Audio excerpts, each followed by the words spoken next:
Hello everyone, it's a fifth lecture of human reproduction. आज हम पढ़ने वाले हैं insemination, fertilisation and implantation.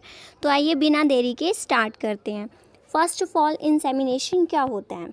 Intercourse के टाइम पे स्पर्म्स का डिपोजिशन फीमेल के रिप्रोडक्टिव ट्रैक्ट के अंदर, बस इसी प्रोसेस को इंसेमिनेशन बोलते हैं। एक बार रीड करते हैं।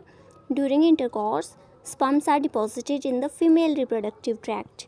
अब एक बार जब स्पर्म्स फीमेल के रिप्रोडक्टिव ट्रैक्ट के अंदर आ जाते हैं तो उसके अंदर कुछ फिजियोलॉजिकल चेंजेस होते हैं। वो फिजियोलॉजिकल चेंजेस की जो प्रोसेस होती है उसी को कैपेसिटेशन बोलते हैं। आइए एक बार रीड करते हैं। Capacitation: sperms undergo physiological changes inside the female reproductive tract. This process is called capacitation. इससे क्या होता है? इससे स्पर्म्स की फर्टिलाइजिंग एबिलिटी इंक्रीज हो जाती है। ठीक है, उसके बाद देखिए, सबसे पहले इंसेमिनेशन हो गया, देन कैपेसिटेशन हो गया। अब क्या होगा? कीमो अट्रैक्शन होगी, यानी कि अट्रैक्शन होगी एग और स्पर्म के बीच में। कीमो से आपको पता ही चल रहा होगा कि कुछ ना कुछ केमिकल्स की बात होगी। कीमो मीन्स केमिकल, है ना।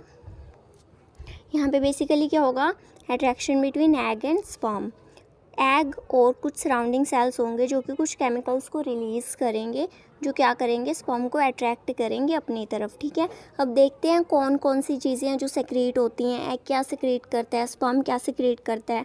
एग सेक्रेट करता है फर्टिलाइजेंट्स। ये क्या होते हैं? एग के सरफेस के ऊपर कुछ ग्लाइकोप्रोटीन्स लगे होते हैं। ठीक है, इन्हीं को क्या बोलते हैं? इन्हीं को बोलते हैं फर्टिलाइजेंट्स। ये बेसिकली क्या करते हैं? ये हेल्प करते हैं स्पीसीज स्पेसिफिक रिकॉग्निशन में, यानी कि अगर ह्यूमन मेल का स्पर्म है तो वो ह्यूमन के एग को ही क्या करेगा? फर्टिलाइज करेगा। ठीक है, यानी कि कोई और स्पीसी के साथ फर्टिलाइजेशन पॉसिबल ही नहीं है। ओके, उसके बाद देखिए, जो स्पर्म है वो भी कुछ ना कुछ रिलीज़ करता है। ठीक है, अब देखते हैं स्पर्म क्या रिलीज़ करता है। स्पर्म रिलीज़ करता है एंटी फर्टिलाइजेंट्स। ये क्या होते हैं? स्पर्म की मेम्ब्रेन के ऊपर कुछ रिसेप्टर्स होते हैं जिनको हम एंटी फर्टिलाइजेंट्स बोलते हैं। ठीक है, इनका काम क्या होता है? इनका काम होता है बाइंड स्पेसिफिकली टू फर्टिलाइजेंट्स, यानी कि फर्टिलाइजेंट्स के साथ बाइंड करना। ठीक है, जो फर्टिलाइजेंट्स और जो एंटी फर्टिलाइजेंट्स है, इनका बेसिकली काम क्या होता है? ये इंश्योर करते हैं कि जो ह्यूमन का स्पर्म है वो ह्यूमन के एग को ही रिकॉग्नाइज करे, ह्यूमन के एग को ही फर्टिलाइज करे। ठीक है, यानी कि species specific recognition and species specific fertilisation की बात यहाँ पे होती है। ठीक है, अब देखिए, इंसेमिनेशन हो गया, कैपेसिटेशन होगी, कीमो अट्रैक्शन भी होगी। अब क्या है? अब स्पर्म को एंट्री लेनी है एग के अंदर। ठीक है, तो आइए एक बार एग का स्ट्रक्चर देख लेते हैं ताकि हमें पता लगे कि स्पर्म को कौन कौन से बैरियर्स को क्रॉस करके जाना है, कौन कौन सी प्रोटेक्टिव लेयर्स प्रेजेंट होती हैं किसके ऊपर? एग के ऊपर। ठीक है, देखिए, सबसे बाहर की तरफ जो लेयर है इसको बोलते हैं कोरोना रेडिएटा। ठीक है, इसमें जो सेल्स प्रेजेंट हैं इनको बोलते हैं सेल्स ऑफ कोरोना रेडिएटा। ये फॉलिकुलर सेल्स से मिलकर बनी होती है। ठीक है, और जो इसमें सबसे इम्पॉर्टेंट बात है वो ये है कि ये लेयर हाइलुरोनिक एसिड से मिलकर बनी होती है। ठीक है, किससे बनी होती है? हाइलुरोनिक एसिड से। अगर हम इससे अंदर जाएंगे तो हमें ग्रीन कलर की एक लेयर यहाँ पे देखने को मिल रही है जिसको हम बोलते हैं जोना पेलुसिडा। ठीक है, इस पे कुछ रिसेप्टर्स प्रेजेंट होते हैं। ठीक है, उसके बाद पिंक कलर में जो आपको स्पेस दिख रहा है इसको बोलते हैं पेरिविटिलाइन स्पेस, और सबसे अंदर क्या है? ओवम प्रेजेंट है। ठीक है, हम भाई एक बार देखते हैं एग का स्ट्रक्चर। एग में हमने देखा 2 प्रोटेक्टिव कवरिंग्स प्रेजेंट है। बाहर वाली कोरोना रेडिएटा जो कि आउटर मोस्ट लेयर है, ये फॉलिकुलर सेल्स से मिलकर बनी है और ये किस चीज़ में रिच है? हाइलुरोनिक एसिड में। ठीक है, देन सेकेंड लेयर आती है जोना पेलुसिडा। ये क्या है? ये ग्लाइकोप्रोटीन की लेयर है जिसके ऊपर क्या है? रिसेप्टर्स प्रेजेंट है किसके? स्पर्म बाइंडिंग के लिए। ठीक है, अब देखिए, हमने एग का स्ट्रक्चर पढ़ लिया। अब हम देखेंगे कि क्या होता है यहाँ पे बेसिकली, मीन्स कैसे एंट्री होती है स्पर्म की। देखिए, पहले थोड़ा सा पीछे चलते हैं। मैंने आपको बताया था कि सपोज ये स्पर्म है,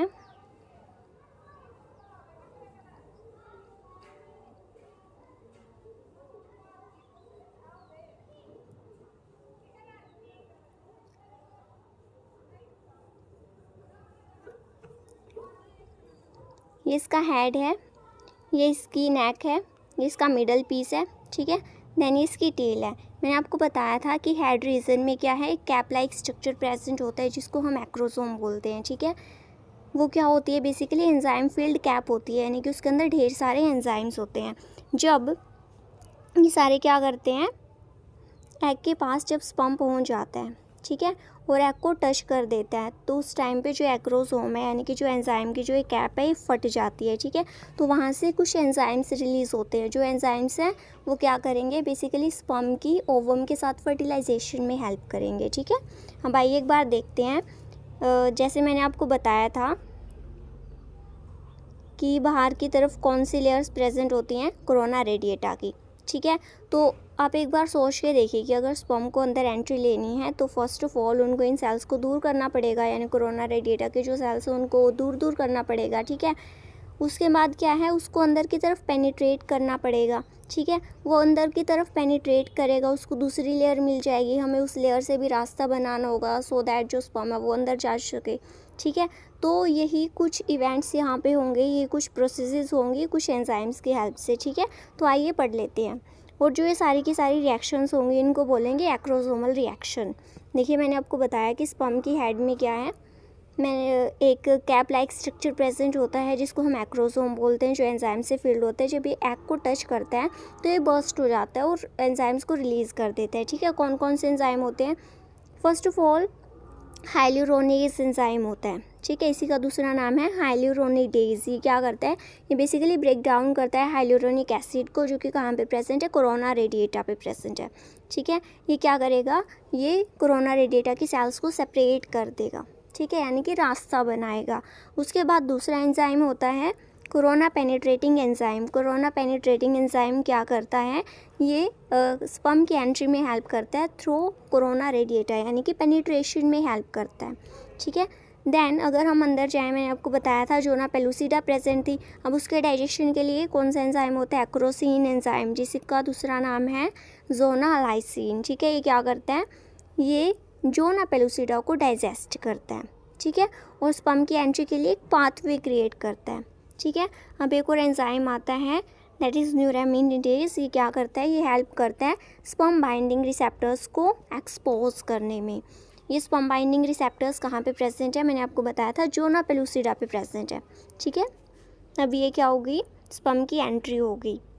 आपको ये सारी प्रोसेसेस लर्न होनी चाहिए, ये होते हैं एक्रोसोमल रिएक्शन, ठीक है। हम देखिए पढ़ते हैं स्पर्म की एंट्री के बारे में थोड़ा। सबसे पहले कोरोना रेडिएटा को क्रॉस किया, देन जोना पेलुसिडा को क्रॉस किया। उसके बाद क्या है, स्पर्म की मेम्ब्रेन फ्यूज़ कर जाएगी एग की मेम्ब्रेन के साथ, ठीक है। नॉर्मली क्या होता है, जो हेड और मिडल पीस जो होता है स्पर्म का वही एंट्री करता है, ठीक है। जो टेल है वो बाहर ही रह जाती है। Suppose this is egg and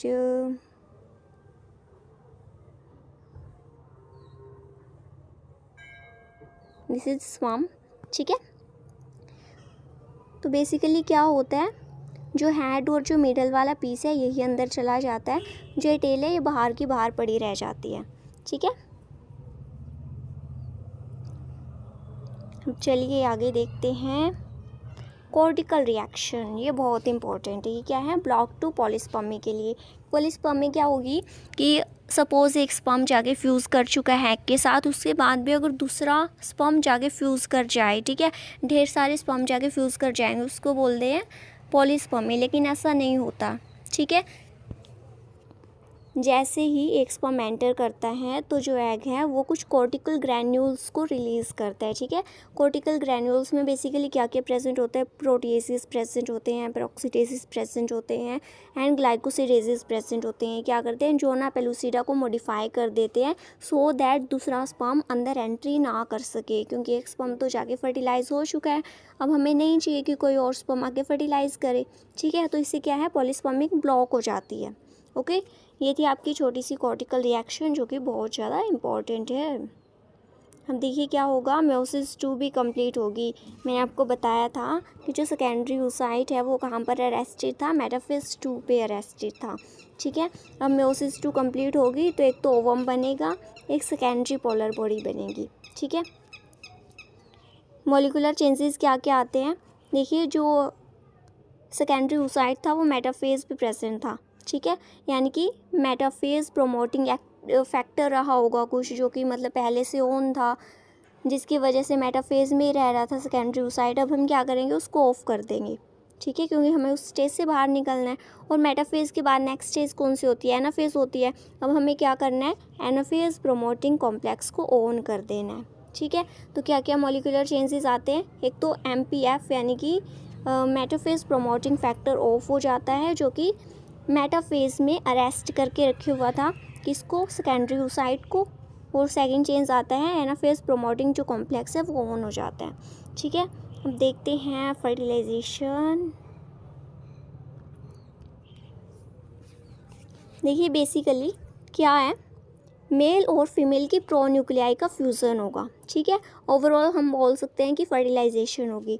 ये मेल का प्रोन्यूक्लियस है जो कि हैप्लॉइड है नेचर में, फीमेल का प्रोन्यूक्लियस है जो कि हैप्लॉइड है नेचर में। ये दोनों मिलके एक जाइगोट बनाएंगे जो कि कैसे होगा, डिप्लॉइड होगा, यानी कि 2n होगा नेचर में, ठीक है।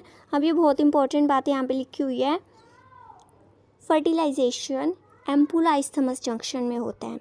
लेकिन अगर आपको एम्पुला इस्थमस जंक्शन नहीं गिवन ऑप्शन में, तो आप एम्पुला रीजन को टिक करेंगे, ठीक है। मैंने क्या बताया, फर्टिलाइजेशन एम्पुला इस्थमस जंक्शन में होता है, बट अगर ये आपको नहीं गिवन है तो आप एम्पुला रीजन को टिक करेंगे, ठीक है। अब देखते हैं सेक्स डिटर्मिनेशन ह्यूमन के केस में। हमें पता है हमारे अंदर 23 पेयर्स ऑफ क्रोमोसोम्स होते हैं, यानी कि ह्यूमन में, यानी कि टोटल 46 क्रोमोसोम्स होते हैं, जिनमें से 44 ऑटोसोम्स हैं और 2 सेक्स क्रोमोसोम्स हैं, ठीक है। आपको ये भी पता है कि फीमेल के अंदर जो 2 सेक्स क्रोमोसोम्स होते हैं वो दोनों सेम ही टाइप के होते हैं, ठीक है, एक्स क्रोमोसोम ही होता है। लेकिन मेल के अंदर 2 टाइप्स के सेक्स क्रोमोसोम्स प्रेजेंट है, एक एक्स एंड एक वाई, ठीक है। यानी कि अगर जब गैमेट्स की फॉर्मेशन होगी तो फीमेल तो एक ही टाइप की गैमेट बना पाएगी, जो कि कैसे होंगे, 22 ऑटोसोम्स और एक एक्स क्रोमोसोम होगा उनके पास, ठीक है। लेकिन जब मेल गैमेट्स बनाएंगे तो उनके पास तो 2 पॉसिबिलिटीज़ हैं, या तो ऐसा हो सकता है कि 22 ऑटोसोम्स और एक एक्स क्रोमोसोम प्रेजेंट हो, या हो सकता है कि 22 ऑटोसोम्स और एक वाई क्रोमोसोम प्रेजेंट हो, ठीक है। अब बात आती है इनकी फ्यूज़न पे।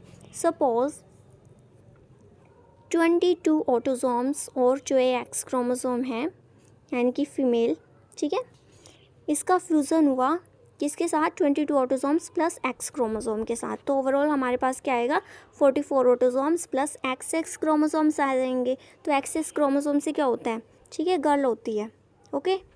एक्स क्रोमोसोम किसके लिए कोड करेगा, गर्ल के लिए। अब सपोज दूसरा केस है हमारे पास कि 22 ऑटोसोम्स प्लस एक्स क्रोमोसोम वाला गैमेट उसने फ्यूज़न किया 22 क्रोमोसोम्स प्लस वाई क्रोमोसोम वाले गैमेट के साथ, ठीक है। और हमारे पास क्या आया, 44 autosomes plus X Y chromosomes आई, ठीक है। अब एक्स वाई के कॉम्बिनेशन से क्या बनता है, बॉय बनता है, ठीक है, यानी कि यहाँ पे क्या है, बॉय का बर्थ होगा। ये था आपका सेक्स डिटर्मिनेशन। बेसिकली आपको बस ये पता होना चाहिए, एक्स के केस में गर्ल होती है और एक्स वाई के केस में क्या है, बॉय का बर्थ होता है, ठीक है। अब चलिए आगे चलते हैं। अब हम फर्टिलाइजेशन करवा चुके हैं, हम जाइगोट बना चुके हैं, ठीक है। अब हम जाइगोट के अंदर थोड़ी सी क्लीवेज देखेंगे, ठीक है। क्लीवेज यानी कि माइटोटिक डिवीज़न देखेंगे जाइगोट के अंदर, क्योंकि हमें इम्प्लांटेशन भी करवानी है, ठीक है। इसके बाद डायरेक्ट हम इम्प्लांटेशन की बात करेंगे। आइए देखते हैं माइटोटिक डिवीज़न इन जाइगोट। जाइगोट के अंदर माइटोटिक डिवीज़न, जिसको हम क्लीवेज भी बोलते हैं, ठीक है। ह्यूमन के केस में होलोब्लास्टिक क्लीवेज होती है, यानी कि पूरे के पूरे जाइगोट के अंदर क्या है, डिवीज़न होती है, ठीक है। और रोटेशनल क्लीवेज होती है ह्यूमन के केस में, ठीक है। आपको ये भी पता है कि जोना पेलुसिडा अभी भी बाहर की तरफ क्या है, प्रेजेंट है, ठीक है। देखिए ये हमारे पास जाइगोट है जो कि कैसा है, 2n है, ठीक है। 30 आवर्स में क्या होगा, इसके अंदर फर्स्ट डिवीज़न होगी मेरिटोनियल प्लेन में। जो ये वाला जो प्लेन होता है ना, इसको बोलते हैं मेरिटोनियल प्लेन। देखिए ये वाला जो प्लेन है इसको बोलते हैं मेरिटोनियल प्लेन, ठीक है। तो यानी कि फर्स्ट क्या होगा, 30 आवर्स में मेरिटोनियल प्लेन में इसके अंदर डिवीज़न होगी, 2 सेल्स बनेंगे, ठीक है। उसके बाद क्या है, इसके अंदर दोबारा से डिवीज़न होगी मेरिटोनियल प्लेन में भी और इक्वेटोरियल प्लेन में भी। दोनों प्लेन में क्या है, डिवीज़न होने वाली, यानी कि ऐसे भी और ऐसे भी। इससे क्या होगा, 4 सेल बन जाएंगे, ठीक है। इनके अंदर फर्दर क्या होगी, डिवीज़न होगी, 8 सेल्स बन जाएंगे। जो 8 सेल्स वाली स्टेज है इसको अर्ली मोरुला स्टेज बोलते हैं, ठीक है। देन फर्दर डिवीज़न होगी, देन 16 सेल्स बन जाएंगे, इसको क्या बोलते हैं, मोरुला बोलते हैं, ठीक है। जो ये मोरुला है ये कहाँ पर बना है, एम्पुला रीजन में बना है, ठीक है। और ये कैसा है, 16 सेल स्टेज है। एक बार आइए हम देख लेते हैं मोरुला को थोड़ा सा। 16 सेल स्टेज जिसको हम मोरुला बोल रहे हैं, इसका जो साइज़ है जाइगोट के जितना ही है। मतलब सपोज़ अगर ये आपका जोना पेलुसिडा थी, उसके अंदर जब ये जाइगोट था, ठीक है, उसके अंदर डिवीज़न हुई लेकिन साइज़ इंक्रीज़ नहीं हुआ। सपोज़ ये ढेर सारे सेल्स यहाँ पे बन के आ गए, लेकिन क्या है इसके अंदर साइज़ इंक्रीज़ नहीं हुआ इसका, ठीक है। आई होप आप समझ गए होंगे मैं क्या कहना चाह रही हूँ आपको। अब चलिए आगे बढ़ते हैं। जो ये मोरुला है इसके अंदर आती है रीअरेंजमेंट, ठीक है। क्या होता है इसके अंदर, रीअरेंजमेंट होती है। कुछ जो सेल्स हैं वो अंदर की तरफ अपने आप को इकट्ठा कर लेते हैं, जिसको बोलते हैं इनर सेल मास यानी कि ICM। कुछ सेल्स होते हैं जो कि कॉर्नर्स पे लग जाते हैं, ठीक है, इनको बोलते हैं ट्रोफोब्लास्ट सेल, ठीक है। जो इसके बीच में कैविटी प्रेजेंट है इसको बोलते हैं ब्लास्टोसील कैविटी।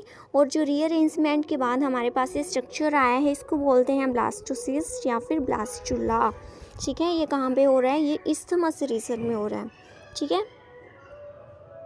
देखिए ओवरऑल देखते हैं क्या हुआ। माइटोटिक डिवीज़न कहाँ से स्टार्ट हुई थी, जाइगोट की स्टेज से। 30 आवर्स में क्या हुआ था, फर्स्ट डिवीज़न हुई थी मेरिडोनियल प्लेन में, 2 सेल्स बने थे। देन सेकंड डिवीज़न हुई थी मेरिडोनियल एंड इक्वेटोरियल प्लेन में, ठीक है, 4 सेल्स बने थे। देन फर्दर डिवीजन्स हुई थी जिससे क्या हुआ था, 8 सेल की स्टेज आई थी जिसको हमने अर्ली मोरुला बोला था। देन फर्दर डिवीज़न हुई, 16 सेल्स की स्टेज आई जिसको हमने क्या बोला, मोरुला बोला, ठीक है। मोरुला कहाँ पे प्रेजेंट है, एम्पुला रीजन में प्रेजेंट है। इसका साइज़ कितना है, जाइगोट के जितना ही इसका साइज़ है। इसके अंदर रीअरेंजमेंट हुई, रीअरेंजमेंट से क्या हुआ, कुछ सेल्स जो अंदर की तरफ गुच्छे की फॉर्म में प्रेजेंट थे उनको हमने ICM बोला यानी कि इनर सेल मास बोला। बाहर की तरफ जो सेल्स अरेंज हो गए थे उनको हमने बोला ट्रोफोब्लास्ट, और अंदर की तरफ जो कैविटी थी उसको हमने बोला ब्लास्टोसील कैविटी, ठीक है। ये कहाँ पे हो रहा है, इस्थमस रीजन में हो रहा है। अब आइए एक बार रीड कर लेते हैं इसकी समरी। ये इंपॉर्टेंट पॉइंट्स हैं बेसिकली समरी में। या फर्स्ट माइटोटिक डिवीज़न हुई 30 आवर्स आफ्टर फर्टिलाइजेशन इन मेरिडोनियल प्लेन, ठीक है। मीन्स 30 आवर्स के बाद फर्स्ट माइटोटिक डिवीज़न हुई जो कि कब हुई, मेरिडोनियल प्लेन में हुई, ठीक है। देन सेकंड माइटोटिक डिवीज़न वो दोनों प्लेन में हुई, मेरिडोनियल एंड इक्वेटोरियल दोनों प्लेन में, ठीक है। जो मोरुला है वो 16 सेल्स की स्टेज है, इसका जो साइज़ है वो जाइगोट के जितना ही है, ठीक है। मोरुला में क्या हुआ है, रीअरेंजमेंट हुई जिससे हमारे पास एक स्ट्रक्चर आया था जिसको हम ब्लास्टोसिस्ट बोलते थे या ब्लास्टुला बोलते थे, ठीक है। यहाँ पे क्या है, ये इस्थमस रीजन में है, means formed after rearrangement of cell in the isthmus region में प्रेजेंट है। जो आपका ये ब्लास्टोसिस्ट है इसके पास क्या है, इनर सेल मास है, ट्रोफोब्लास्ट है और ब्लास्टोसिल कैविटीज़ के अंदर प्रेजेंट है, ठीक है। देन उसके बाद blastula, if blastocyst break during zona hatching मोनोज। अच्छा चलिए मैं आपको एक बात बता देती हूँ, यहाँ पे बता देती हूँ, ठीक है। देखिए सपोज ये जोना पेलुसिडा है, इसके अंदर आपका ब्लास्टुला प्रेजेंट है यानी कि ब्लास्टोसिस्ट प्रेजेंट है। ये होगी इसकी ट्रोफोब्लास्ट सेल्स। देन अंदर की तरफ मान लीजिए इसका इनर मास सेल प्रेजेंट है, ठीक है। जब इसकी इम्प्लांटेशन होगी, ठीक है, तो उस टाइम पे क्या है, जो ये जोना है, जोना पेलुसिडा, ये क्या कर जाएगी, हैच कर जाएगी, ठीक है। इसकी हो गई हैचिंग, इसके अंदर से क्या निकलेगा, इसके अंदर से ब्लास्टुला निकलेगा,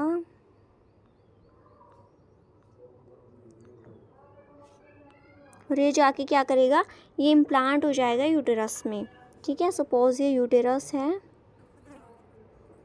इसकी जो इनर लाइनिंग है जिसको हम एंडोमेट्रियम बोलते हैं उसमें क्या है, ये आगे इम्प्लांट हो जाएगा, ठीक है। ओवरऑल प्रोसेस ये होती है, ठीक है।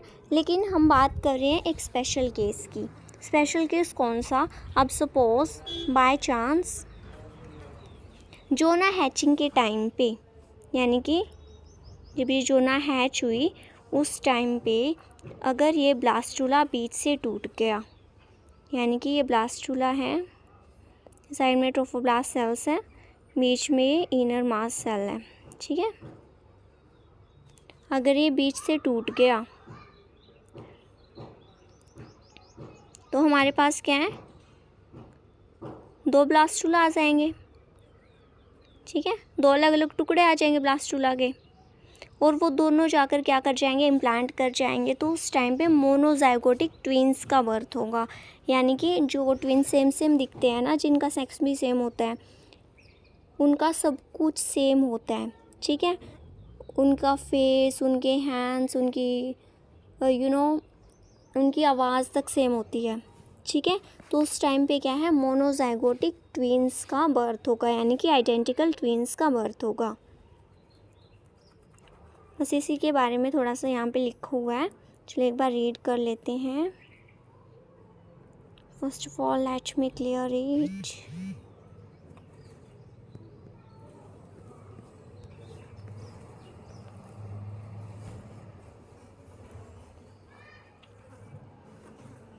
देखिए, if blastocyst break during zona hatching, अगर जोना हैचिंग के टाइम पे ब्लास्टोसिस्ट टूट गया तो मोनोजाइगोटिक यानी कि आइडेंटिकल ट्विंस प्रोड्यूस होंगे, ठीक है। अब बात आती है इम्प्लांटेशन की। इम्प्लांटेशन मैंने आपको बताया था फर्स्ट लेक्चर में थोड़ा सा कि इम्प्लांटेशन क्या होता है, अर्ली एम्ब्रियो की अटैचमेंट किसके साथ, यूटरस की एंडोमेट्रियम के साथ, यानी कि यूटरस की इनर लाइनिंग के साथ, ठीक है। आइए एक बार डेफिनेशन रीड करते हैं। Attachment of early embryo that is blastocyst get attach to the endometrium of the uterus, यानी कि यूटरस की एंडोमेट्रियम के साथ, यानी कि इनर लाइनिंग के साथ जब वो जाके अटैच हो जाता है, इसी प्रोसेस को बोलते हैं इम्प्लांटेशन। चलिए इम्प्लांटेशन की प्रोसेस समझते हैं। सबसे पहले यूटरस के अंदर 3 वॉल्स प्रेजेंट होती है, मैंने आपको बताया था। जो सबसे बाहर वाली लेयर होती है उसको हम बोलते हैं पेरीमेट्रियम, ये सीरियस कवरिंग होती है यूटरस की। देन जो सेकंड लेयर होती है मायोमेट्रियम, ये मिडल लेयर होती है, स्मूथ मसल से मिलकर बनी होती है। देन सबसे बाद में आती है सबसे अंदर की तरफ एंडोमेट्रियम, ये इनर वॉल होती है, और क्या होती है, म्यूकोसा लाइनिंग होती है ये, ठीक है। क्यों, ये हाईली वास्कुलर होती है और ग्लैंडुलर होती है, ठीक है। अब हमें क्या करना है, हमें इम्प्लांटेशन पढ़ना है, ठीक है। सपोज दिस इज़ एंडोमेट्रियम, यहाँ से ये ब्लास्टुला आ रहा है और इसके अंदर इम्प्लांट होने की कोशिश कर रहा है, ठीक है। ये आएगा, सबसे पहले एक अजीब सा स्ट्रक्चर बनाएगा जो कि फर्दर जाके चेंज हो जाएगा किसके अंदर, क्रायोनिक विलाइज के अंदर, ठीक है। आप देख सकते हैं यहाँ पे क्या है, पहले ये आएगा, देन इम्प्लांटेशन की स्टार्टिंग होगी, यहाँ पे कम्प्लीटली आके क्या है, इम्प्लांट हो जाएगा। अब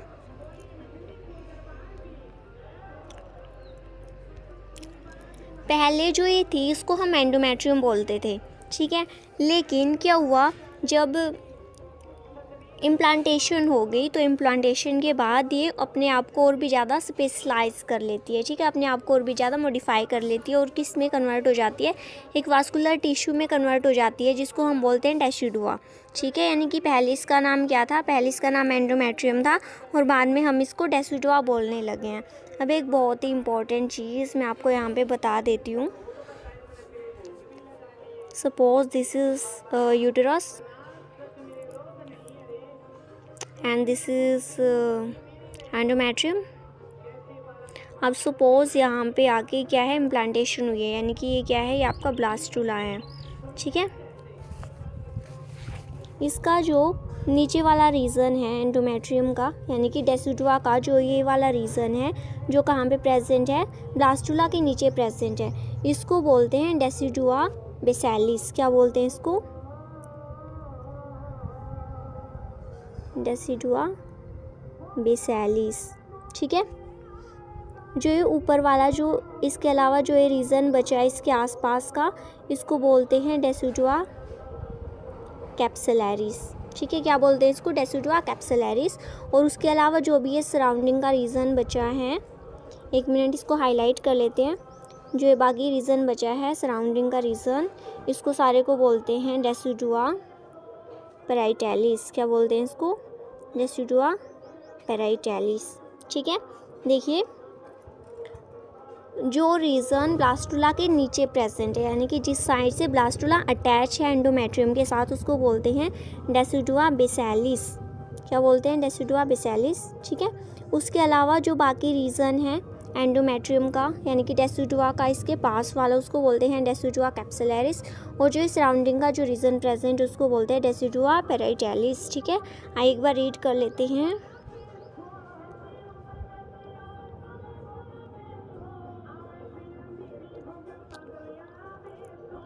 देखिए, portion surrounding the embryo is called decidua basalis. Basically कौन सा वाला? नीचे वाला रीजन। ठीक है।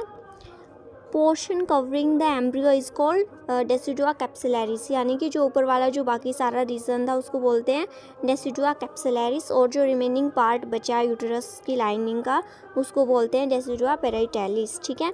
नीचे वाला बेसिलिस, साइड वाला कैप्सुलैरिस, और जो थोड़ा दूर का रीजन है, जो सराउंडिंग रिमेनिंग रीजन है, उसको बोलते हैं डेसिडुआ पेराइटैलिस। ठीक है। अब ये था फर्टिलाइजेशन, ये था इम्प्लांटेशन। और इम्प्लांटेशन कहाँ पे होता है? यूट्रस के अंदर होता है। ठीक है। लेकिन अगर इम्प्लांटेशन किसी और जगह हो गया, सपोज अगर फिलोपियन ट्यूब के अंदर इम्प्लांटेशन हो गया, तो उसको बोलते हैं एक्टोपिक प्रेगनेंसी का केस, या फिर उसको ट्यूबल प्रेगनेंसी बोलते हैं। ठीक है। उसमें क्या है, सर्जरी से उसको वहाँ से रिमूव किया जाता है। ठीक है। अब देखिए, इम्प्लांटेशन के बाद जो ट्रोफोब्लास्टिक या फिर जो क्रायोनिक विलाइज हैं, बेसिकली जो क्रायोनिक सेल्स हैं वो HCG सेक्रेट करती हैं। ठीक है। HCG क्या होता है? Human chorionic gonadotropin. ठीक है। ये एक हार्मोन होता है बेसिकली। आप अभी HCG ही लर्न करें। ठीक है। ये क्या करता है? ये एंटर कर लेता है मैटरनल ब्लड को, और बाद में क्या है, एक्सक्रीट कर दिया जाता है यूरिन के द्वारा। मैंने आपको क्या बोला? इम्प्लांटेशन के बाद जो ट्रोफोब्लास्टिक या फिर जो क्रायोनिक सेल्स हैं वो HCG हार्मोन रिलीज़ करती हैं, जो क्या है, मैटरनल ब्लड के थ्रू एंट्री करेगा और बाद में एक्सक्रीट हो जाएगा यूरिन के द्वारा। ठीक है। जिससे क्या है, प्रेगनेंसी टेस्ट को डिटेक्ट किया जाता है। अगर HCG हार्मोन यूरिन में प्रेजेंट होता है, यानी कि जो टेस्ट है वो पॉजिटिव आएगा। अगर यूरिन में ये प्रेजेंट नहीं है तो जो टेस्ट है वो नेगेटिव आता है। ठीक है। अब देखिए, इम्प्लांटेशन के बाद क्या हुआ, ट्रोफोब्लास्ट यानी कि जो ट्रोफोब्लास्टिक या फिर जो क्रायोनिक विलाई थी वो क्या करेंगी, HCG सेक्रेट करेंगी, जिससे क्या होगा, HCG एंटर करेगा मैटरनल ब्लड को, उसके बाद यूरिन तक पहुंचेगा। ठीक है। और प्रेगनेंसी टेस्ट को डिटेक्ट कर लिया जाएगा, किसकी हेल्प से? HCG की हेल्प से। ठीक है। प्रेगनेंसी कंफर्म्ड हो जाएगी अगर HCG हमें यूरिन में देखने को मिला। अगर यूरिन में देखने को नहीं मिला, यानी कि वो लेडी प्रेग्नेंट नहीं है। ठीक है। So this was today's lecture. I hope आपको समझ आया होगा। Thank you.